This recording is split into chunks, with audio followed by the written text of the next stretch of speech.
एक बार मैं फिर ऋषि नाम आपके समक्ष हूँ, अयोध्या धाम से। सभी गुरुजनों को वंदन, नमन, प्रणाम। अपने सर्वव्यापी सदगुरु को अनंत कोटि प्रणाम, जिन्होंने ये मार्गदर्शन दिया, जीवन प्रदान किया और अमृत प्रदान किया।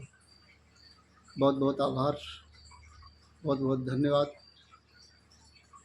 अपने सदगुरु के चरणों में मैं कोटि कोटि प्रणाम करता हूँ और ये संदेश देता हूँ कि ये जो मृत्यु लोक है,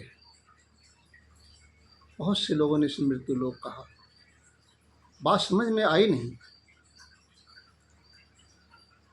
मृत्यु लोक कहा तो गया ये, और मैंने भी कहा, जहाँ तक हो सका मैंने भी बताया कि मृत्यु लोक है, लेकिन मैं सर्टिफाइड नहीं हूँ कि ये मृत्यु लोक है।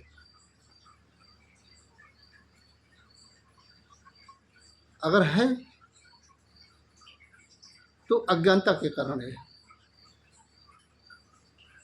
अगर कोई अपने स्वरूप को प्राप्त नहीं है,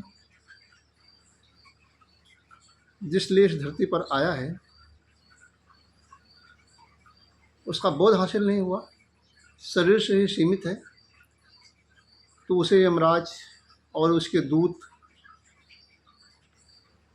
लाजिम है आएंगे, क्योंकि उसकी ब्लूप्रिंट बन गई।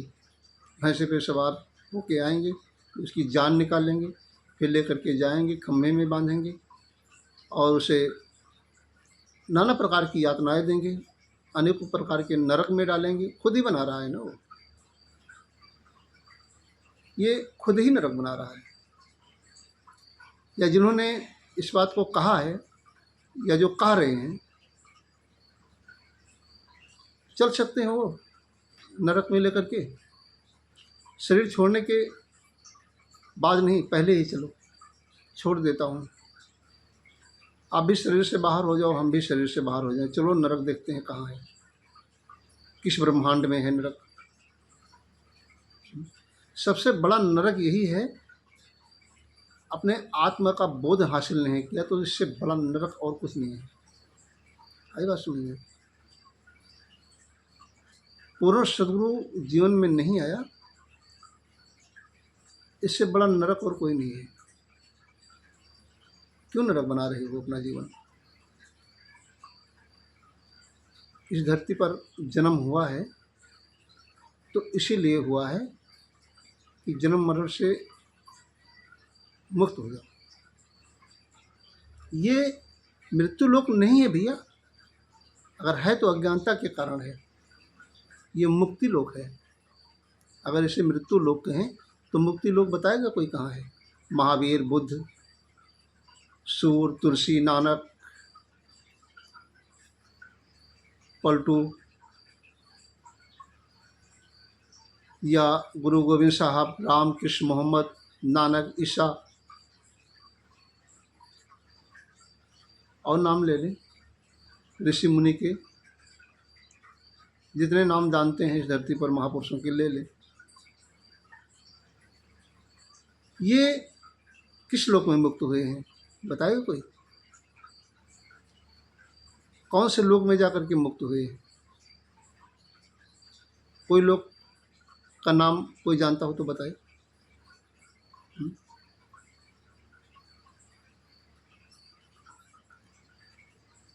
राम बुलावा भेजिया दिन कबीरा रोई, जो सुख है सत्संग में सो वैकुंठ न होए। सत्य का संग तो यही होता है भैया। जब सत्य यहाँ है, जब सत्य इस लोक में है, तो मुक्ति किस लोक में है? मुक्ति का लोक कहाँ है? अगर ये मृत्यु लोक है तो बताएंगे कि मुक्ति लोक कहाँ है? मरने के बाद मुक्ति लोक में जाओगे? मरने के बाद मुक्ति जो जीवत मुँह को मिले, मरे मिले नहीं राम, और जो लोहा माटी भया फिर पारस के काम। इसको किसने कहा? कबीर साहब ने। क्यों कहा? कि मैंने जीते जी मुझको मुक्त होना है भाई। अगर आपको इंग्लिश सीखनी है तो आप कार में बैठ करके सारी ज़िंदगी सफ़र करें, इंग्लिश नहीं आएगी। कार से नीचे उतर जाएंगे तब भी नहीं आएगी। इंग्लिश सीखना है तो इंग्लिश के टीचर के पास जाएंगे, फिर इंग्लिश आ जाएगी। इसी तरह से पूरे जीवन आप शरीर में रहेंगे, अगर मुक्ति से संपर्क नहीं हुआ तो मुक्ति नहीं होगी। परम गुरु से संपर्क नहीं हुआ तो परमात्मा का दर्शन नहीं होगा। सीधी सी बात समझ लें। अगर शरीर में रहते हुए नहीं हुआ तो शरीर छोड़ने के बाद भी नहीं होगा। क्या मरता है यहाँ बताओ मुझे, मरता क्या है? 5 तत्व से शरीर बनी है, माटी, पानी, अग्नि, हवा और आकाश। क्या मरता है बताओ? पूरी सृष्टि इसी के अंदर बनी है, बताओ क्या मरता है? मृत्यु यहाँ किसकी होती है बताओ? जिसने कहा है मृत्यु लोक, बताओ भैया, बताएंगे तो जारी करना, वीडियो सुनेंगे हम। माटी पानी में घुल गई, विलय हो गई, मिट्टी नहीं। पानी की उत्पत्ति अग्नि, अग्नि में पानी विलय हो गया। अग्नि की उत्पत्ति हवा, अग्नि हवा में विलय हो गई। हवा की उत्पत्ति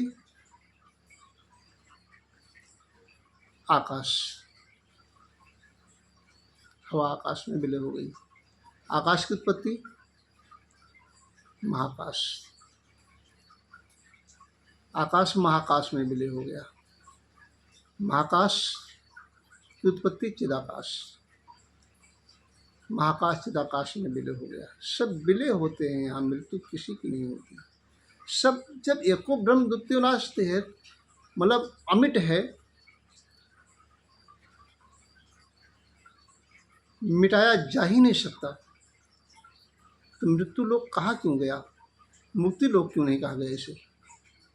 अगर मुक्ति लोक कहा गया होता तो आज स्थिति कुछ अलग होती। डरवाना, धमकाना, ये करना, सीधी राह बताई ही नहीं गई। सीधी राह बस सीधी एक ही है, सीधे हो जाओ और सीधे होके पूर्ण को समर्पण हो जाओ, परम गुरु को समर्पण हो जाओ, यही सीधी राह है। फिर मृत्यु लोक की दृष्टि ही मिट जाएगी। ये मृत्यु यहाँ होती है किसी की, सब कुछ यहाँ विलय होता है। ठीक है, ये संदेश सीधा सीधा दिया जा रहा है। माला तिलक पहिर मन माना, लोगन राम खिलौना जाना। जो कहे संत हम चीन्हा, तुलसी कान हाथ दे लेना। जो कहता है संत हम चीन गए हैं, तुलसीदास कान में हाथ रख लेते हैं। ये जो हम ओढ़ करके बैठे हैं ना, इसका नाम महात्मा नहीं है, ये संत नहीं है, ये एक कपड़ा है। इसके अंदर शर्ट है, ये भी एक शर्ट है, ये भी महात्मा नहीं है। भेष महात्मा नहीं होता। इसके ऊपर चमड़ा है, ये भी चमड़ा है, ये भी महात्मा नहीं है, कोई संत नहीं है। चमड़ा, इसके अंदर हड्डी है, ये भी कोई संत महात्मा नहीं है। जो तत्व है इस डिब्बे में वो महात्मा है। ऐसे पूरे ब्रह्मांड में जितना डिब्बा है सब देख लो, ये सब जितने शरीर हैं सब डिब्बे हैं। चाहे वो वृक्ष का शरीर हो, चाहे वो कीड़े पतंगे का, चाहे जानवर का, मतलब किसी भी रूप को देख लीजिए, जितना भी डिब्बा है सब ब्रह्म का डिब्बा है, सब ब्रह्म स्वरूप है। इसलिए अपने स्वरूप को जानने के लिए, अपने आत्मबोध के लिए आप यहाँ आए हैं, उसे जान लें। जान चली जाए इससे पहले जान लें। शरीर कब्र में चली जाए, जो आकबर है उसे जान लें। जो सबकी जान है उसे जान लें। जो कभी मरता नहीं, जन्मता नहीं, वही आप है, उसे जान लें। बस इतनी सी बात है। और इसे जानने के लिए कोई न जप न कोई तप, जपस तपोवर्तन तीर्थ योदानंद तथेवचा गुरु तत्व विज्ञा सर्व विप्लवात् प्रिय। जितना भी जप तप तीर्थ यज्ञ दान जितना भी कुछ भी है, बगैर गुरु को तत्व से जाने हुए सब व्यर्थ है। इसको करने से पहले आप पूर्ण गुरु को समर्पण हो जाएं।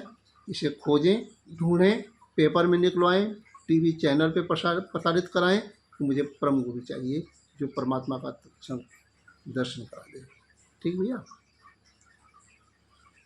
और वीडियो लंबी हो रही है, इसलिए आप सभी को हम प्रणाम करते हैं, सभी गुरुजनों को प्रणाम करते हैं, और एक बार फिर अपने सर्वे अपने सदगुरु को प्रणाम करते हैं।